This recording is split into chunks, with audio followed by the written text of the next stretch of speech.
What's up, guys? How y'all doing? I have returned for my recap video of the final Hawaiʻi Softball homestand.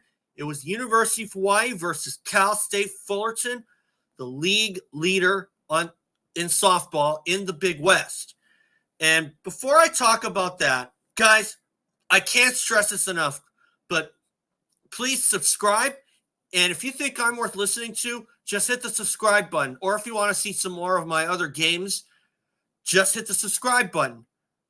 Unfortunately, this is the last recap I'll be doing for the spring, and you probably won't see any more until probably the end of the year when UH men's basketball begins, because I will be going for a media pass again. I'm trying to get out to the workforce, and I really want to find work in sports. I'm really open to anything, really. But still, anyway, guys, subscribe. I'm going to put up my banner here, and let's get into this.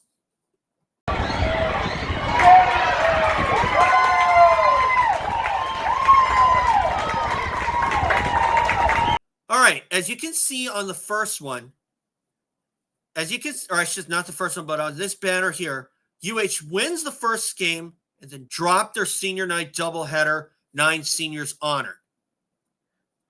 Some of them were local girls. Some of them were from the mainland. But, however, first game was so exciting. And as you're seeing on this graphic here, UH ended up winning that one 2-1. I'm talking about the Friday night game. And that actually went a very long distance. Normally, softball is 7 innings. But sometimes 5 if they're up by 8 runs or more. If one team is up by 8 runs or more. This one actually went to 10 innings. Okay? 10 innings. And UH came out the winners 2-1 in a real chess match. Let me tell you.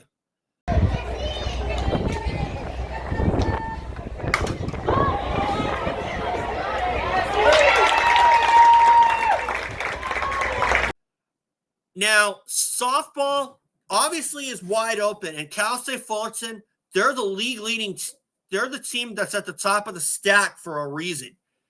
And unfortunately, with UH's 2 losses in the doubleheader, they're now down to 4th place in the standings. But I think they've exceeded everybody's expectations because they were picked to finish 6th. And I think a lot of that had to do with Dallas Millwood coming back. And even when they were hit with some other adversity with Maya Nakamura going down with the knee injury, they still found a way to get inspired. And who came out for second base rather? Maddox Muramoto, who played second base for a lot of the season. But of course, Coach Bob Coolin has kind of mixed things up a little bit as of late, because Keely Kai, local girl, was thrust into second base. And, of course, Maddox Muramoto came out. And I think she really carried the torch, Muramoto I'm talking about. And I think in the first game at least, or no, I mean as of late, up until the final homestand, she did a hell of a job. Maddox Muramoto I'm talking about, carrying the flag for second base. Unfortunately, I didn't really see much of Maddox Muramoto in the Friday night game, but oh my God, that was really, really exciting. And they may have only scored 2 runs, but the University of Hawaiʻi knew how to pull a rabbit out of the hat and win that one. And how did they get on the board? It took till the 6th inning, but Isabella Martinez would hit this RBI single here that would drive in Keely Kai to put UH on the board.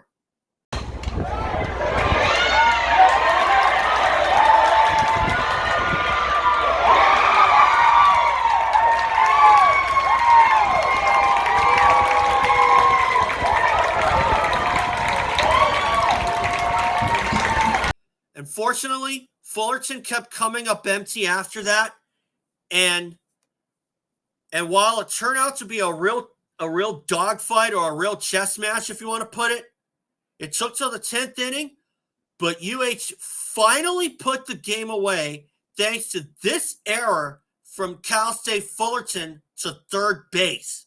And Mya'Liah Bethea was able to come running home for the game-winning run. Take a look at this.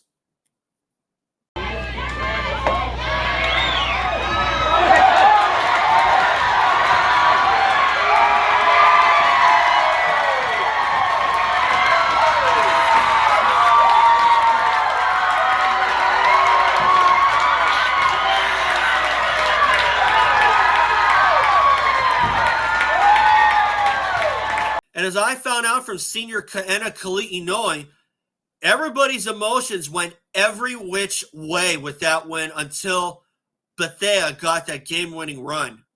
Take a listen to this. I think everyone played great. Good pitching, good defense. We all had each other's back. And that last inning, they had like the one error and we capitalized it, and Mya'Liah was so speedy fast, as well as Keely Kai in the box. She just was amazing, executed, and we got the win.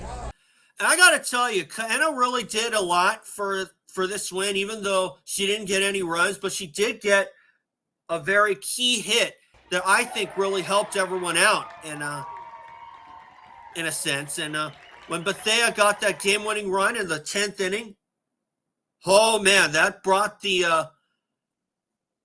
Rainbow Wahine Softball Stadium crowd to its feet. And quite frankly, the way that Kaena has been playing as of late, I still think she's on a high from that three-run shot to left field that she belted in the CSUN doubleheader. And here's what she had to say about that. Am I on a high? Yeah. I mean, I try to get base hits more than home runs. The home runs are gonna come either which way, but overall, it's just whatever I can do for the team. Now, obviously, that was a big win for the University of Hawaii because not only that was also Coach Bob Coolin's 1100th win at the University of Hawaii. Jeez, man.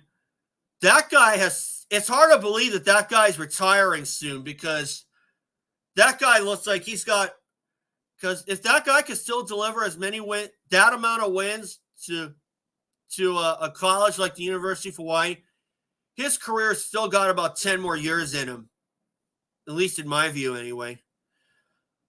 But anyway, as far as the Friday night game goes, here's what Isabella Martinez had to say about the run about aiding in that first run to Keely Kai. Yeah, I mean, I think so. I was just kind of doing my part in what I was supposed to do in that inning, so just doing my role. Unfortunately, for the doubleheader, there's not a lot to talk about in that one other than the 9 seniors being honored, which I thought was really great. But unfortunately, as you're seeing on these two graphics here, UH softball got shut out both times. They would lose the first game 4-0 and lose the second game 8-0 in 6 innings.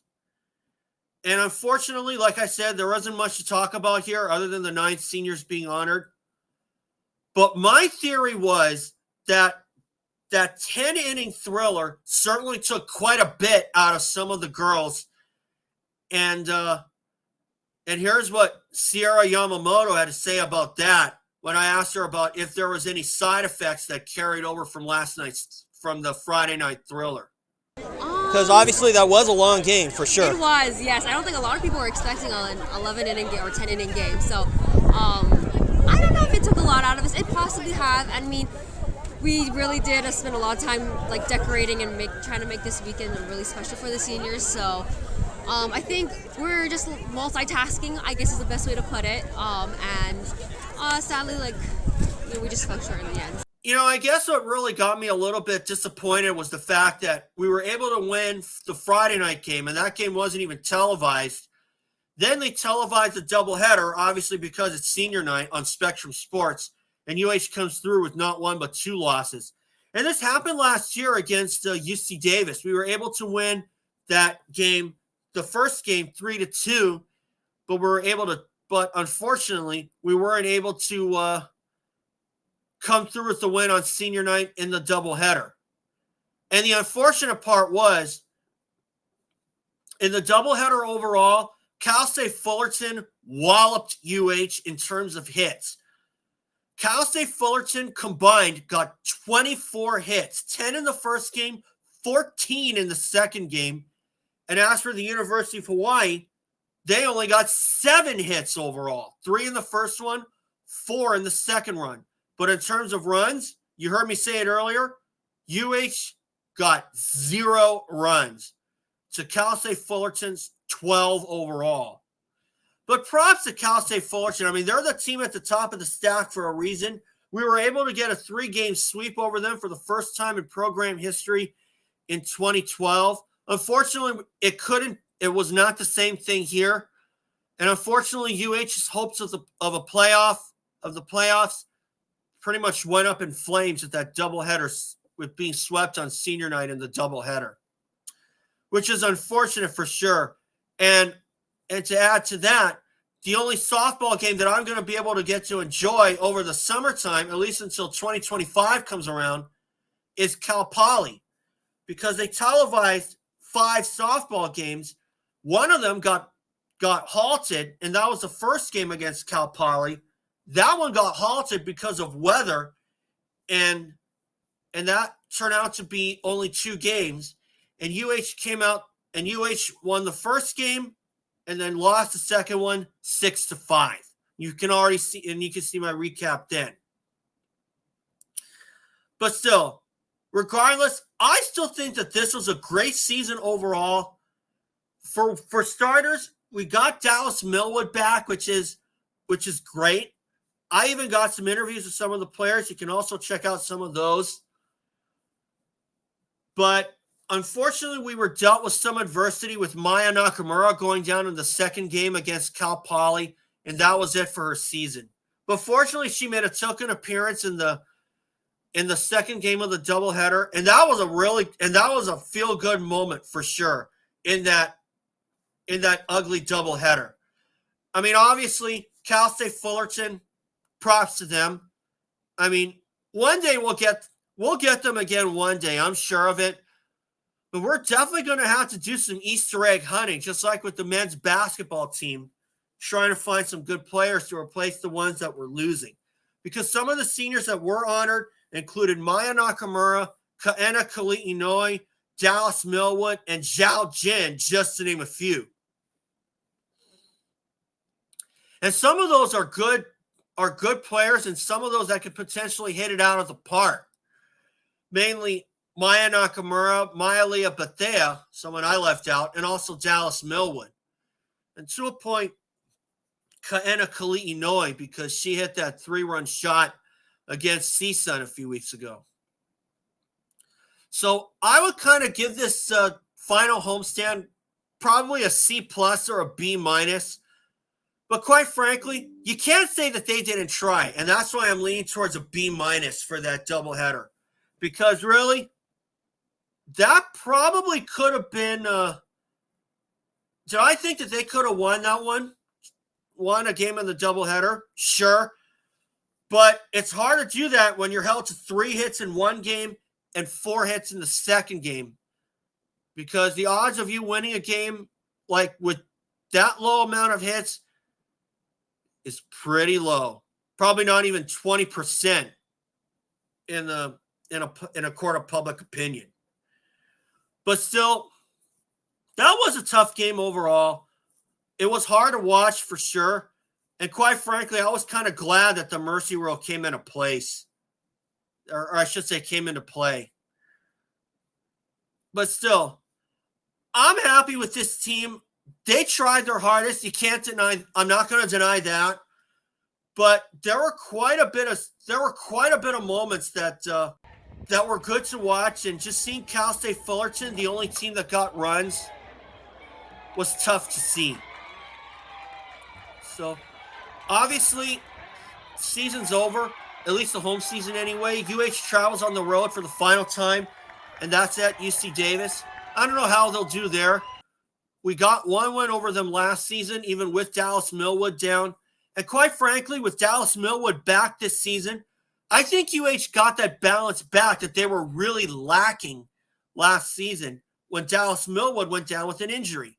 Then Maya Nakamura goes down for the final month of the season, and I thought this was going to be kind of a lethargic final month of the season, but UH proved me wrong in more ways than one.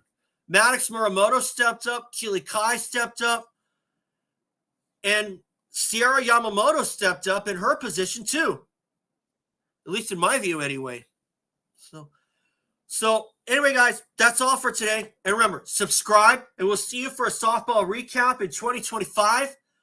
I will do some softball recaps. I hope to get a media pass again for the 2025 season. And you can also see some of my interviews that I got, my audio interviews. I'll try to make it some videos down the line. Well, of course, it's going to be hard. It's not really hard, but just kind of whenever I feel is appropriate. But still, anyway, guys, thanks for watching. And remember, subscribe, and we'll see you all in 2024-25. Malama Pono, folks.